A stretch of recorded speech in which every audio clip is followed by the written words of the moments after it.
طلعت ليه؟ ليه؟ طلعت ليه؟ وانا ما لقيتش اي ماده ليا يعني ولا الناس زمايلي يعني. هات لي شاي وشوف الابله تشربي ايه تاني. لا مش مشكلة قوي. تشربي حاجه ربنا يخليك. لا حاجه ساقعه. لا ميرسي والله شكرا. طب ينسون اي حاجه؟ لا والله لا شكرا والله ميرسي. طب خلاص هي بتبيع هنا؟ اه بص على راسك بس انت كده. اوعى انت كده عشان هي بتبيع عدد. هات لي الشاي. عرفنا بنفسك. انا مسعد حسن احمد محمد. ايه مشكلتك؟ مشكلتي ان انا معايا طفل وكنت بتحبس قبل كده وكنت بعمل مشاكل، ودلوقتي اتجوزت والتزمت، فعندي هنا الشرطه بتحاربني يعني مش ملتزمه معايا، بيعاملوني باثر رجعي، حاسبوني على القديم. تمام. مش مراعين مثلا ان انا دلوقتي مثلا اتجوزت والتزمت وان انت خلاص بقيت ماشي على الصراط المستقيم. معايا طفل عنده سنه، بفكر ان انا اعمل له اي حاجه برضه عشان ياكل من الحلال والكلام ده. الناس دي بتحاربني، بتقابلني في الشارع عايزه تاخدني، تقابلني في الشارع مثلا عايز تيجي تسالني في البيت مثلا على فرد على طلق على الكلام ده، انا ما عنديش الكلام ده. دلوقتي انا معايا طفل بقول لك عايز اربيه، عايز مستقبل افضل. الناس دي بتحتك بيا دايما، ولو واقف في مكان اكل عيش زي كده بينزلوا يفتشوني يبهدلوا لي الدنيا وبيمشوا. ممكن يسالوا على البيت عندي وينزلوا لي البيت. طب انت بتشتغل ايه دلوقتي؟ انا دلوقتي بدون شغل، انا بحاول اعمل كشك سجاير في الشارع اكل. اللي هو الكشك ده؟ بتحاول تعمله عشان تاكل منه عيش. بينزلوا يضايقوني وانا واقف مكاني هنا زي ما انت حضرتك جيتي كده شفتيني قاعد. تمام. بينزلوا يفتشوني مش هيلاقوا معايا اي حاجه، ولا في كشكي ولا في جيبي ولا في الكلام ده. طب انت عايش ازاي دلوقتي؟ انا دلوقتي بشتغل شويه على مكنه عبال ما افتح مكان على دوت. تمام، عشان تجيب رزق ابنك الصغير. عشان خاطر ادفع ايجاري ومصاريف ابني. ايوه تمام. طب ايه اللي انت طالبه؟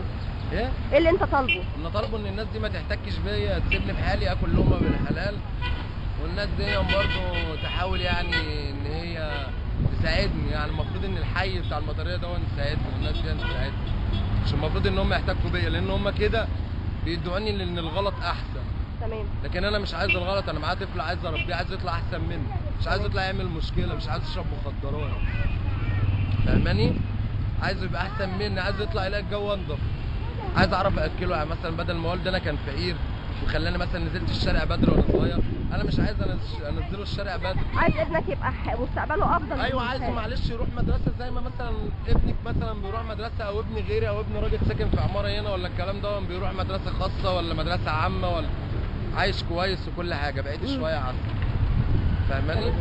بس هو ده اللي انا عايزه. انت نزلت في الاستفتاء الدستوري اللي فات، هل وافقت على الدستور؟ لا انا قطعت الدستور. ليه بقى؟ عشان هم ما عملوش اي ماده. ابني صاحبي حصلت مشكله من كام يوم، ده راجل شغال في القهوه هنا مع ابوه. الدنيا هنا الحكومه هنا شغال في ابوه. هو يحكي انت تحكي. هو شغال مع ابوه في الشارع ده، صغير يعني يعتبر سايب المدرسه وبيساعد ابوه، لان هو ده انت عارفه يعني الفقر. طب هل تتوقع قيام ثوره جياع؟ هل انت شايف ان ممكن تقوم ثوره جياع؟ لحد دلوقتي لا لسه، انا مش شايف كده. احنا بنحارب وما بفكرش في موضوع الثوره ده. تعالى عايز تحكي ظروفك، تعالى يلا. هطلع القناه الاولى. هتشترك في انتخابات البرلمان اللي جايه ولا لا؟ اساسي. واحد من الناس اهو، يعني لما كان حسني ماسك كنا بنشوف حاجات حلوه، لكن محمد مرسي ماسك ما شفناش الا كل المجاعه، ما بقاش في حاجه في البلد، بقينا عايزين ما بقاش في فلوس اصلا. بركه والله ما بهزرش. هو بركه.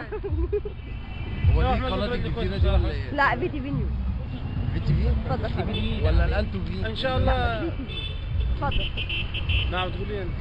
حضرتك مشكلتك ايه؟ مشكلتي انا عاوز البلد يصلح حاله وخلاص من المشاكل ده طيب برضه يعني. طب حضرتك شايف هتشارك كل دول اطفاله، تعال ان شاء الله هتشارك.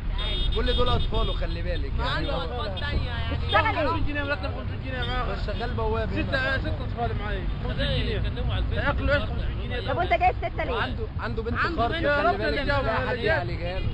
يعني انت شايف دخلك على قده. على جايب قده. 6 اطفال ليه؟ هو صعيدي بقى وهو يعني هو شايفها مش حاجه انا يعني بدل ما اجيب 6 متعلمة. اجيب طفلين 2 اربيهم كويس واصرف عليهم كويس واعلمهم انت كويس. اتعلمتي وتعرفي الكلام ده وهو ما اتعلمش. يعني هو ما اتعلمش، هو ما يعرفش حاجه عن الكلام ده. ما يلبس اللي خرص عايزك تتعالج الطفله الصغيره دي. ما بتوديهاش لمركز تخاطب. هذا اخوك صغير يا بنت مولود خالص. هاتي عبد الله. الواد معايا برضه. روح هات عبد الله. الواد عبد الله الصغير كده جاي في النبي مولود برضه. بيتكلم عاوز عاجل. عبد الله ده بيرفض لكم مركز تخاطب. وده التخاطب انا عاوز اتخاطب كل شهر 200 جنيه ولا قبض 500 جنيه هجيب منين؟ معاك 3 محتاجين يتعالجوا ومعكش مصاريف تعالي يا بنت هنا. الواد عبد الله واحد. تعالي اقف هنا جنبي. تعالي بنتي جنب ابوكي هنا يا بنت. بالله بالله عليك يا 500 جنيه تكفي اعمل ايه؟ كلها ربنا معاك. اقول لك ما تقولش ولا اقول مين بس اقول. اولا حضرتك انا عايز اهتمام بالحرف الصغيره. تمام. لان الحرف الصغيره متبهدله وبدات على وشك ان هي تتعدم. يعني في حرب من الكبار للحرف الصغيره. احنا بالنسبه لنا مش عارفين نشتغل. تمام. بالنسبه لمنطقه عشوائيه زي ديت المفروض ان يتعمل فيها مدينه صناعيه. تمام. في اراضي ملك اصلاح زراعي وملك ري اتخذت بوضع يد وبالقوه. تمام. واتبنت ابراج. كان المفروض ان دي اتعملت منطقه صناعيه للمنطقه دي، او كان المفروض ان هي كانت اتعملت حديقه حاجه خضره ان الناس تتنفس. ما بدل الحديقه الجميله دي اللي انا شايفاها. الحديقه الجميله ديت محدش عايز يجي يهتم بيها. يعني الحديقه الشيك دي اللي فيه